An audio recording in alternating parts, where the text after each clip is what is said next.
Hello students, कैसे हो आप सब। मैं निशा वेलकम करती हूँ आपका अपने यूट्यूब चैनल में बेसिक टू एडवांस फिजिक्स, जहाँ आज हम स्टार्ट कर रहे हैं class 12th most important unit that is optics.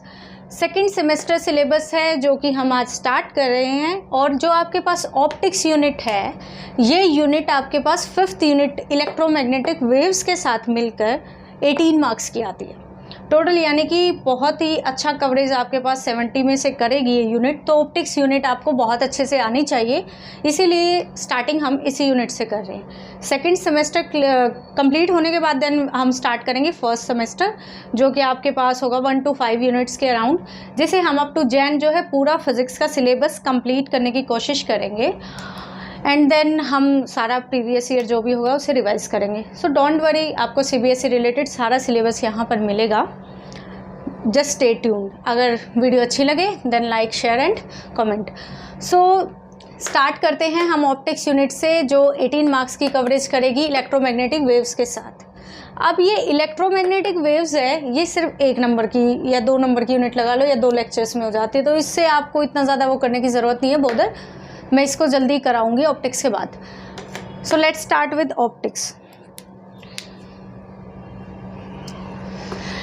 अब आपको पता है वो ऑप्टिक्स होता क्या है। फर्स्टली आपको पता होना चाहिए व्हाट इज ऑप्टिक्स किसी भी यूनिट को स्टार्ट करने से पहले। तो ऑप्टिक्स क्या होता है आपके पास? Optics is that branch of physics, it is that branch of physics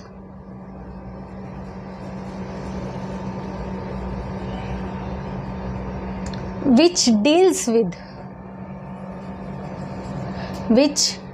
with light and light related properties and its phenomenon.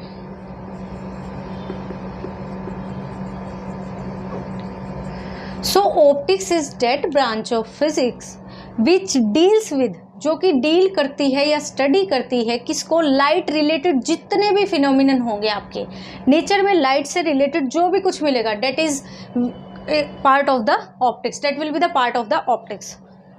सो अब ऑप्टिक्स में आपने ये पढ़ा है कि लाइट तो ड्यूअल नेचर रखती है। 10th क्लास में आप सब पढ़ के आए हो, एक बहुत ही इंपॉर्टेंट क्वेश्चन था जो कि आपको करवाया जाता था कि light has the dual nature. So light का नेचर कैसा बताया जाता है आपको? ड्यूअल। अगर लाइट का नेचर ड्यूअल है तो डेट मीन्स आपके पास लाइट जो है 2 नेचर रखेगी। First one is particle nature and the other one is wave nature. So ऐसा देखा गया था कि लाइट के भी 2 पार्ट्स हैं। डेट मीन्स कि लाइट को कभी कभी आपको पार्टिकल कंसिडर करना होता है और कभी कभी आपको लाइट को एज अ वेव कंसिडर करना होता है, जब आप लाइट रिलेटेड ऑप्टिक्स जो भी है उसको एक्सप्लेन कर पाते हो। सो आपके पास पार्टिकल और वेव नेचर दोनों होना चाहिए। इसका मतलब अगर हम ऑप्टिक्स को स्टडी करेंगे तो इसके अंदर मेरे पास दोनों चीज़ें आनी चाहिए, पार्टिकल भी और वेव भी। अब पार्टिकल नेचर को स्टडी करने के लिए हमारे पास जो है रे ऑप्टिक्स बनाई गई, जिसके अंदर हम सारा का सारा पार्टिकल पार्ट को जो है कवर अप करते हैं। वेव ऑप्टिक्स जो है इसके अंदर हम सारा वेव रिलेटेड जो भी फिनोमिनन्स आते हैं वो आपके पास इस पार्ट्स में आते हैं, और ये जो होती है वेव ऑप्टिक्स। जनरली आपका 5 मार्क्स का क्वेश्चन आता है, वो एक रे से आता है, एक ऑप्टिक्स से, वेव से आता है। तो कोई भी अगर चाहे तो ऑप्शन में अगर किसी को सिर्फ पास ही होना है तो वो वेव ऑप्टिक्स से भी हो सकता है। उसके लिए आपको ज़्यादा ये बोदर करने की ज़रूरत नहीं है कि आपको रे ऑप्टिक्स करना है या फिर वेव ऑप्टिक्स करना है। सो लेट्स स्टार्ट। पहले आज हम सिलेबस को डिस्कस कर लेते हैं कि आपका सिलेबस क्या है रे ऑप्टिक्स में और वेव ऑप्टिक्स में। कोई भी डाउट हो आप अपने कमेंट्स सेक्शन में जो है डाउट्स को ड्रॉप डाउन करना। I will try to answer all the questions.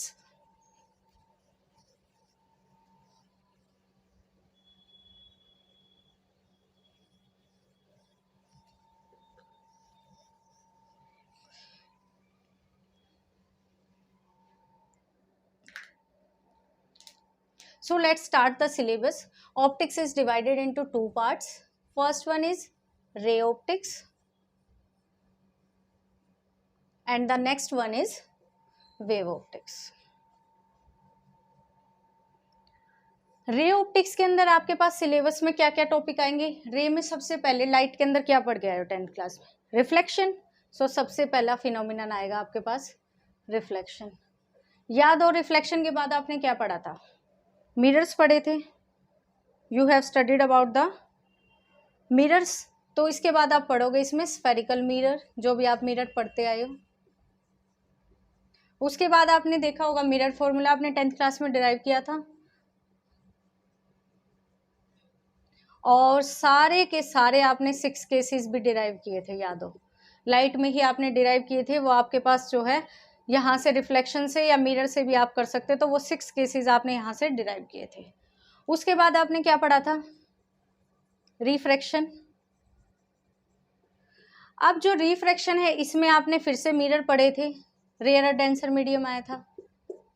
Then आपके पास नया टॉपिक आ जाता था लेंस का। मिरर के बाद आपको लेंस पढ़ाए गए थे, तो लेंस स्टडी करोगे।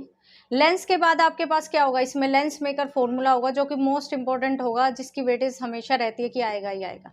Lens makers formula most important.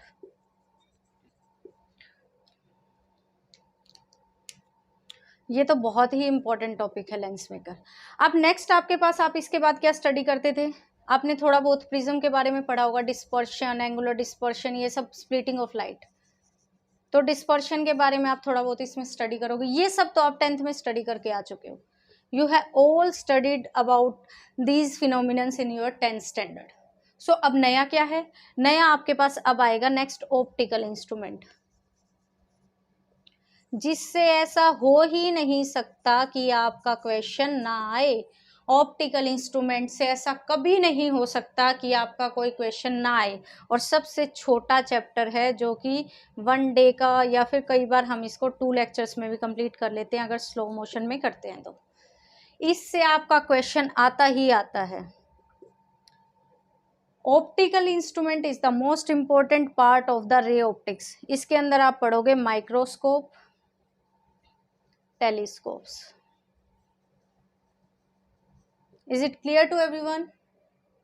Okay, so this was all about the ray optics. Ray optics अगर किसी को पास होना है तो सिर्फ और सिर्फ आप इन्हीं से पास हो सकते हो, ऑप्टिकल इंस्ट्रूमेंट से, लेंस फॉर्मूला से, और बाकी मतलब रे ऑप्टिक्स का जो भी आपका पार्ट कवर होगा, अराउंड 6 to 7 मार्क्स यहाँ से आ जाएंगे। नेक्स्ट आता है वेव ऑप्टिक्स। अब वेव ऑप्टिक्स को करने के लिए आपके पास क्या होता है? इसमें 3 फिनोमिनन होते हैं जो बिल्कुल नए हैं, और अब तो बहुत इजी हो गया है अकॉर्डिंग टू 2022 एंड 23 के सिलेबस के अकॉर्डिंग। वेरी इजी पार्ट हो गया आपके पास। वेव ऑप्टिक्स में क्या क्या फिनोमिनन होते हैं? First one is the interference, next one is the diffraction,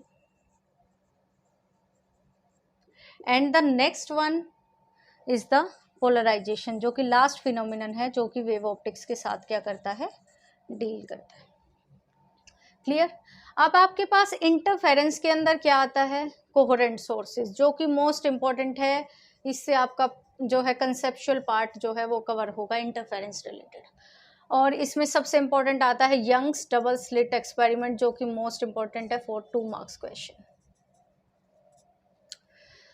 next आपके पास इसमें आता है फ्रिंज विड्थ, जिसे आप बीटा से डिनोट करते हो, फ्रिंज विड्थ। फ्रिंज विड्थ में इजी पार्ट ये हो गया कि अब आपके पास सिर्फ और सिर्फ इसमें जो है क्वालिटेटिव पार्ट आ गया। There is no quantitative part, means no derivation, इसमें कोई डेरिवेशन नहीं आने वाली। उसके बाद नेक्स्ट है डिफ्रैक्शन। डिफ्रैक्शन में आपके पास एक ही था कि सिंगल स्लिट से आपको डिफ्रैक्शन करना है, वैसे आपके पास डबल स्लिट से भी होता है, न्यूटन रिंग से भी होता है, बहुत सारे फिनोमिनन होते हैं डिफ्रैक्शन के अंदर। But in your syllabus only single slit diffraction, जिसका सिर्फ और सिर्फ क्वालिटेटिव आया है आपके पास। इसके अंदर भी आपके पास क्वांटिटेटिव नहीं है, only qualitative part will be there. Last one is the polarisation. Polarisation के अंदर आपके पास क्या होगा कि आपके पास लाइट किस तरह पोलराइज होती है, प्लेन पोलराइज्ड लाइट के बारे में आप स्टडी करोगे। देन आपके पास ब्रूस्टर्स लॉ होगा, उसके बाद होगा मेलस लॉ। सिर्फ यही है, ये आपके पास इंपॉर्टेंट टॉपिक है। और यहाँ पर जब आप लेंस को स्टडी करते हो तो एक आता है लेंसेज इन कॉन्टैक्ट, जिससे एक न्यूमेरिकल पक्का आता है। न्यूमेरिकल पोर्शन ये कवर करेगा ही करेगा, एक न्यूमेरिकल तो यहाँ से आना ही आना है ऑप्टिक्स से। न्यूमेरिकल के लिए भी आपको कुछ भी जो मैं कराऊंगी आपको उससे बाहर कुछ नहीं आएगा सीबीएसई बोर्ड में, बिकॉज मैंने सीबीएसई बोर्ड किया है, तो मैंने सीबीएसई बोर्ड में टॉप किया है अपने टाइम पे, और जो है 2012 में सीबीएसई बोर्ड में ही मैंने टॉप किया है इन फिजिक्स। अब आपके पास जो है, मुझे ऐसा लगता है, मेरा इतना एक्सपीरियंस रहा है ऑफलाइन क्लासेस का, तो किसी भी बच्चे को कोई प्रॉब्लम नहीं आई है। अब आपसे भी उम्मीद है कि अच्छा एक्सपीरियंस रहेगा मेरा ऑनलाइन में भी। सो प्लीज़, अगर आपको वीडियो अच्छी लगे तो इसे लाइक शेयर करना, और कोई भी आपकी क्वेरी हो related to any topic, just drop down your comments in the comment section. I will try to answer all the comments. So this was all about optics। ये जो भी आपका सिलेबस था ऑप्टिक्स यूनिट का, इसमें आज हम स्टडी करते हैं रिफ्लेक्शन के बारे में। कोई डाउट हो सिलेबस में तो आप मुझे बताइए। Clear to everyone? Okay, so let's start with ray optics.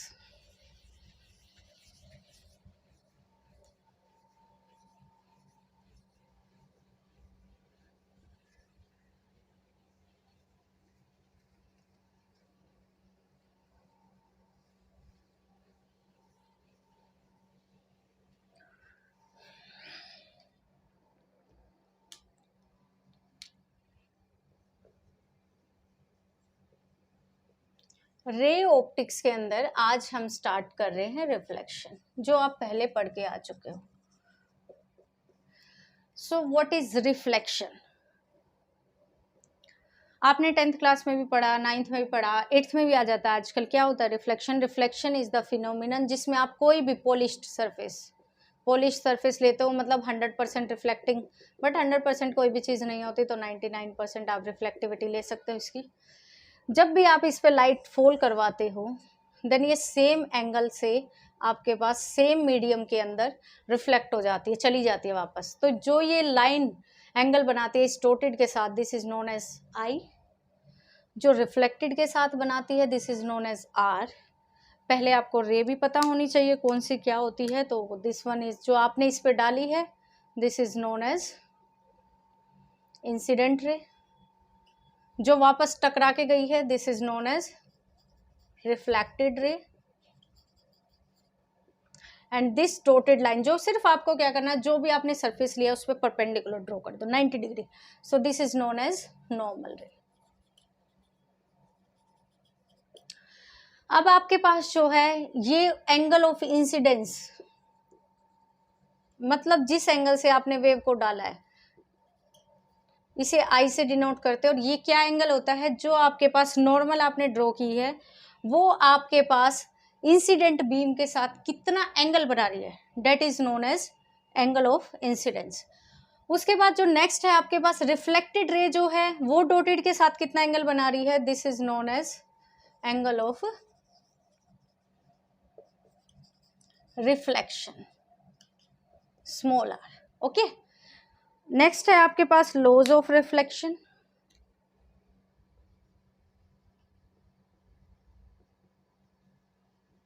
Laws of reflection, तो रिफ्लेक्शन के लॉज आपके पास 2 होते हैं, जो आपने पहले स्टडी किए होंगे, हर बच्चे ने पढ़े होंगे, लेकिन जिसने नहीं पढ़े उसके लिए मैं बताती हूँ। रिफ्लेक्शन का फर्स्ट लॉ क्या कहता है? जो आपने इंसिडेंट रे डाली है और जो रिफ्लेक्टेड रे डाली है, वो दोनों जो एंगल बनाएंगी, that means angle of incidence and angle of reflection, ये दोनों आपके पास इक्वल होगा। जितने एंगल से कोई लाइट आएगी, उतने ही एंगल से वो वापस जाएगी टकराने के बाद भी। This is known as angle of incidence and angle of reflection is equal to, so this is the first law of reflection. Next है आपके पास incident ray, reflected ray and the normal ray, all lie in the same plane, that means incident ray, normal ray and reflected ray, all lies in the same plane. So this was all about reflection. Next है आपके पास mirrors, जो हम next class में study करेंगे। Spherical mirror, उससे related जितने भी आपके केसेस होते हैं वो सारे केसेस आप स्टडी करोगे 6 के 6। अब ये वीडियो बड़ी ना हो, इसलिए आपके पास जो है सिर्फ इतना ही। नेक्स्ट क्लास में मिलते हैं, तब तक के लिए bye bye, take care. If you have any doubt then you can drop your comments in the comment section. Thank you and we will meet in the next video. Thank you.